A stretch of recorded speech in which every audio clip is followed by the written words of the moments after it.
Hi, I'm Megan at Goshen Family Chiropractic, and I'm a therapist here. I wanted to talk briefly today about 3 modes of stress reduction that I use and just what the benefits of them are. So the first one we're going to talk about today is deep breathing. So when we experience stress or anxiety, it activates our sympathetic nervous system. And that's when we notice that our heart starts to race, when we might become short of breath, and when we notice that we might be tense or on edge. So throughout the day when we experience stress, our body gets ready to fight, to run, or to freeze. And sometimes this is helpful and necessary, but if our body stays in a state of agitation for a prolonged period of time, it can cause physical damage to every part of our body. So when we use deep breathing, it engages our parasympathetic nervous system, which can return our body to a state of calm. So if we're using it as a treatment for stress and anxiety, when we are already experiencing these 2 states, if we start to use deep breathing, it slows our heart rate back to normal, which sends signals to our whole body that we're safe and that we can return to calm.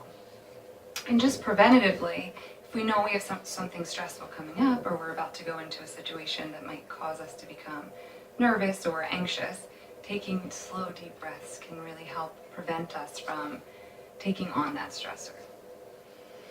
So the second mode would just be meditation. And there are so many different types of meditation, but the benefit to all of them is that they cause a deep state of relaxation. So meditation affects the body in exactly the opposite way that stress does. So it helps to calm our body and repair harm that has been caused by stress.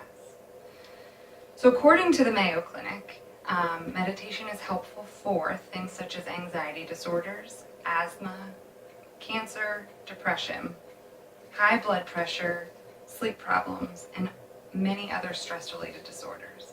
So it's obviously used, in a very preventative way, but also to treat some of the disorders that I just mentioned. So then the third modality would be mindfulness.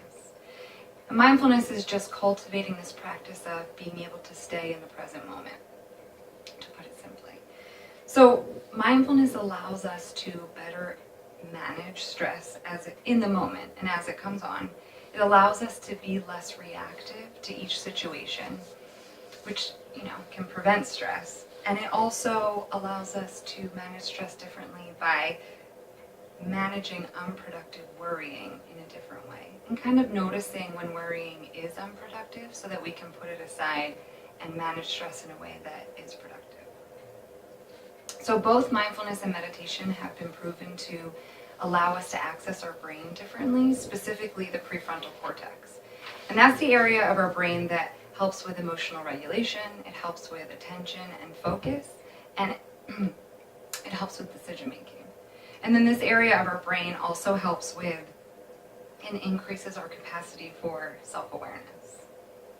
So just to sum all of that up, breathing, meditation, and mindfulness are all great tools for managing stress because they can repair damage that has already been caused by stress on the body and the emotional body. They allow us to calm and de-stress faster than if we do not use these techniques. And they reduce the likelihood that we will get stressed. So if we're using these on a regular basis, our stress level may maintain at a lower baseline.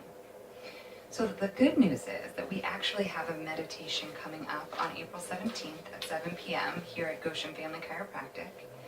We also have a yoga nidra class, which is basically a meditative form of yoga, coming up on April 12th.